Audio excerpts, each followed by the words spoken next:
स्वागत है आप सभी का ITA सक्सेस हब में। Myself instructor Agnivesh sir.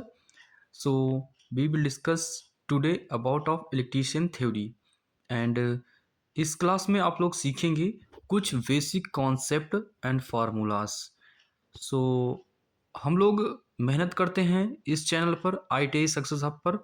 आप लोग से एक छोटी सी रिक्वेस्ट है, आप लोग चैनल को सब्सक्राइब करें, शेयर करें एंड हो सके तो आप अपने स्टेटस पे लगा दें, क्योंकि हम चाहते हैं कि हमारा जो 1000 सब्सक्राइबर है वो पूरे हो जाएं। तो ये आप लोगों से ही हो सकते हैं। ये 1000 सब्सक्राइबर हमारे लिए बहुत ही ज़्यादा बेनिफिट होगा, क्योंकि मैं चाहता हूं कि आप लोगों के लिए डिजिटल बोर्ड पे आ जाऊं। सो आप लोग से मैं आशा करता हूं चैनल को सब्सक्राइब करें, लाइक करें एंड शेयर करें। चलिए इस क्लास को हम लोग स्टार्ट करते हैं ज़्यादा देर न करते हुए। आप पहले इस पेज में हम लोग सीखेंगे कि ओम्स का लॉ क्या होता है भैया। इसका जो फार्मूला होता है बहुत ज़्यादा बार ITA में पूछा गया, कई बार लगातार पूछा गया है और हम लोग डिस्कस करते हैं। V equal I into R, आपको इसको रट लेना है भैया, ठीक है। V equal I into R, इसको हम लोग को रट लेना है, ठीक है। ये आपको VIR से याद रख सकते हैं। जो VIR, V वोल्टेज, I किसको भैया प्रतिरोध धारा को और R प्रतिरोध को दर्शाता है, ठीक है। आप लोग इसको अच्छे से रट लीजिए कि V इक्वल आई आर अगर देगा तो यही वाला आपको टिक करना है कि ये वाला ही सही हो जाता है, ठीक है भैया। चलिए हम लोग नेक्स्ट फार्मूला पे डिस्कस करते हैं।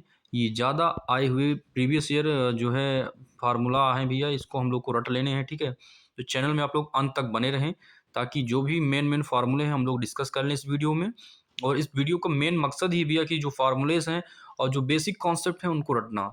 नेक्स्ट क्लास में हम लोग जो भी डिस्कस करेंगे उसके बारे में हम लोग चर्चा करेंगे, ठीक है।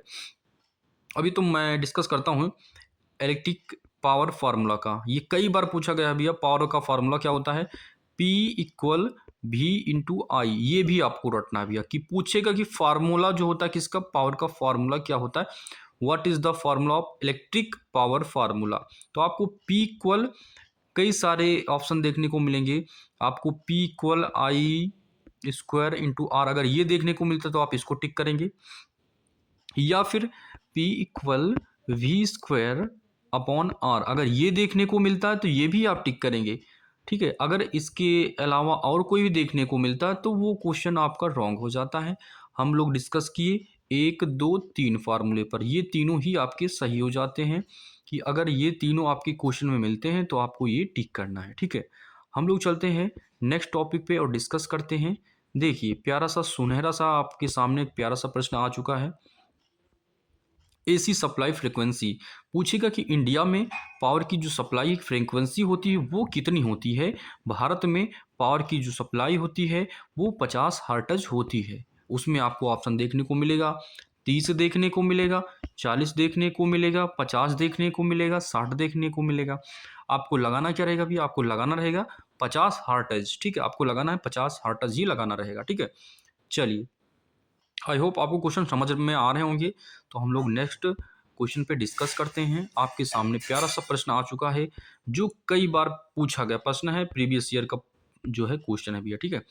ट्रांसफार्मर, और बहुत बार ट्रांसफार्मर से क्वेश्चन पूछे जाते हैं। ट्रांसफार्मर्स किस पर आधारित है, AC या फिर DC या फिर दोनों।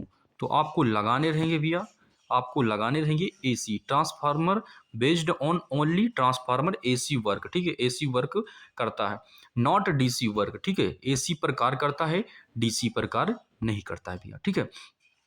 आपको याद करने हैं कि हमारे घरों में जो लाइट आती हैं गांव में ट्रांसफार्मर होते हैं तो वो AC बेस्ड होते हैं, AC पर आधारित होते हैं। जो हमको ऐसे याद करने हैं रिलेट करके कि गांव घरों से रिलेट करके आपको याद रखने हैं भैया, ठीक है। चलिए हम लोग नेक्स्ट टॉपिक पे डिस्कस करते हैं। हमारे सामने प्यारा सा क्वेश्चन आ चुका है, अर्थिंग से क्वेश्चन आ चुका है। अर्थिंग का मेन कार्य क्या होता है भैया। अर्थिंग का मेन कार्य होता है विद्युत में जो भी शॉर्ट सर्किट करंट वगैरह जो फ्लो होते हैं वो करंट लगने से बचाना, शॉर्ट सर्किट से बचाना, आग लगने से बचाना, ये सब मेन कार्य होते हैं अर्थिंग के भैया, ठीक है। GI और कॉपर की अर्थिंग बनाई जाती है। हम लोग डिस्कस कर रहे हैं अर्थिंग का जो काम है, ठीक है। अर्थिंग का जो काम है भैया सेफ्टी, ठीक है। और अर्थिंग का जो रंग है वो ग्रीन और ग्रीन येलो होता है, ठीक है। ग्रीन या, ठीक है, ग्रीन या येलो, ठीक है। ये होता है अर्थिंग का मेन कार्य, सेफ्टी होता है, आग लगने से सुरक्षा, और फिर करंट से सुरक्षा, शॉर्ट सर्किट से सुरक्षा, ठीक है। चलिए हम लोग नेक्स्ट टॉपिक पे डिस्कस करते हैं। आपके सामने आ चुका है विद्युत परिपथ। क्या आ चुका है भैया? विद्युत परिपथ। विद्युत परिपथ क्या चीज होता है? विद्युत परिपथ वह बंद रास्ता है जिसमें से होकर क्या गुजरता भैया? विद्युत धारा गुजरती है या प्रवाहित होती है। परिपथ के मुख्य भाग कौन कौन से होते हैं? बैटरी, स्रोत, सप्लाई, ठीक है, चालक तार जिसको आप वायर बोलते हो, लोड, बल्ब, रेजिस्टेंस या फिर फैन आपके हो जाते हैं, ठीक है। और चौथा भैया वो आपको क्या हो जाता है? स्विच हो जाता है, ठीक है। इतने सारे कंपोनेंट होते हैं इलेक्ट्रिक में, ठीक है। चलिए आई होप आप लोग क्वेश्चन को समझ रहे हैं। हम लोग नेक्स्ट टॉपिक पर डिस्कस करते हैं।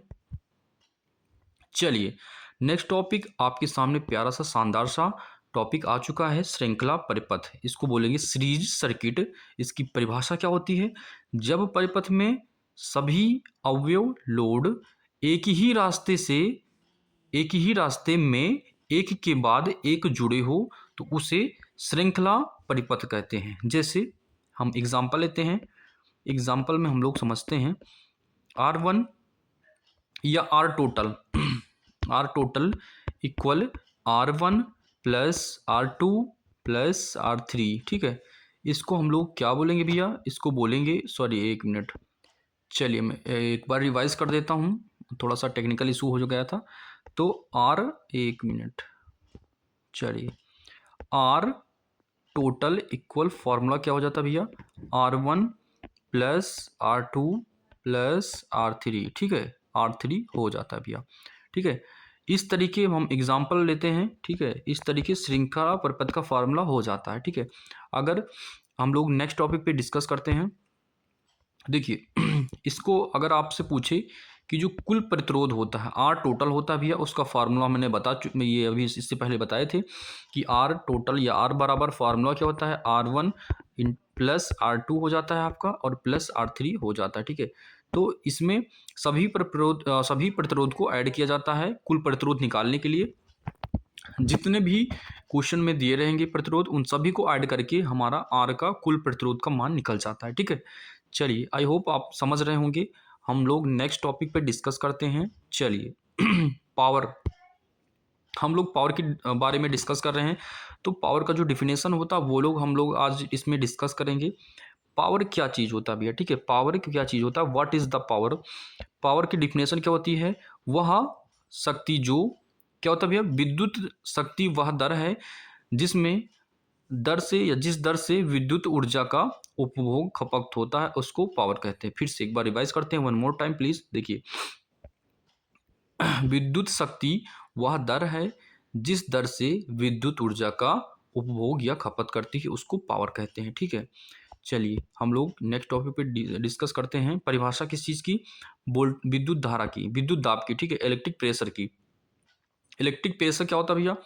वह वोल्टेज, वह विद्युत दाब है जो चालक में इलेक्ट्रॉनों के चलने के लिए प्रेरित करता है, उसे विभवांतर भी कहते हैं। विद्युत दाब हो गया भैया। इसमें दो क्वेश्चन आपके बन गए। देखिए विभवांतर किसको कहते हैं भैया और विद्युत दाब किसको कहते हैं? वोल्टेज वह विद्युत दाब है जो क्या होता है भैया? चालक में, ठीक है, इलेक्ट्रॉनों को चलने से प्रेरित करता है और इसे विभवांतर भी कहते हैं। विद्युत दाब को विभवांतर भी कहते हैं। चलिए आई होप आप लोग समझ रहे होंगे। हम लोग नेक्स्ट टॉपिक पे डिस्कस करते हैं वोल्टेज के प्रकार, ठीक है भैया। हम लोग डिस्कस करते हैं there are two types of voltage. Voltage दो प्रकार के होते हैं, एक डायरेक्ट करंट और एक अल्टरनेटिव करंट। एक को बोलेंगे डीसी, एक को बोलेंगे एसी। जो बैटरी या सेलों से करंट सप्लाई होता है भैया, ठीक है, उसको हम लोग क्या बोलते हैं? DC current. डीसी करंट भैया ऐसे होता है, ठीक है, इस तरीके होता है ऐसे, ठीक है, ऐसे ऐसे चलता है, ठीक है, सीधा चलता है स्ट्रेट, ये डीसी करंट हो जाता है। और जो एसी करंट होता है भैया वो इस तरीके चलता है, इस तरीके, ठीक है, इसको एसी करंट बोलते हैं, ठीक है। अब देखिए एसी वोल्टेज क्या होता है? घरों में जो सप्लाई होता है 230 वोल्टेज, 230 वोल्टेज होता है, वो एसी सप्लाई होता है। जो हम लोग के घर में आता है वो क्या होता है भैया? वो एसी सप्लाई होता है। और डीसी सप्लाई जो बैटरी के द्वारा, सेल के द्वारा होता है वो डीसी होता है। 1.5 वोल्टेज से 12 वोल्ट की बैटरी, ठीक है, 12 वोल्ट की बैटरी या बैटरा होता है वो डीसी वोल्टेज होता है और एसी की हाईएस्ट क्या 230 वोल्टेज होता है भैया, ठीक है। डीसी कितना होता है 12 वोल्ट और एसी कितना होता है 230 वोल्ट इतना होता है, ठीक है। और एसी और डीसी किस तरीके चलता है भी आप लोग को समझ में आ गया होगा, ठीक है। आई होप आप लोग क्वेश्चन को समझ रहे हैं। हम लोग चलते हैं नेक्स्ट टॉपिक पे, ठीक है। नेक्स्ट टॉपिक में भैया पीपीटी में नहीं बना है, तो हम लोग आज यहीं पर क्लास को ख़त्म करते हैं, सेशन को ख़त्म करते हैं। सेशन अगर अच्छा लगा हो भैया तो आप लोग लाइक करें, सब्सक्राइब करें एंड शेयर करें एंड कमेंट करें, ठीक है। और हो सके तो आप अपने शेयर लिस्ट में किसी को भी शेयर कर सकते हैं, या फिर अगर हो सके भैया तो आप इस जो वीडियो है इसको आप स्टेटस पे लगा दें, जिससे हमारे जो सब्सक्राइबर हैं वो बढ़ जाएं।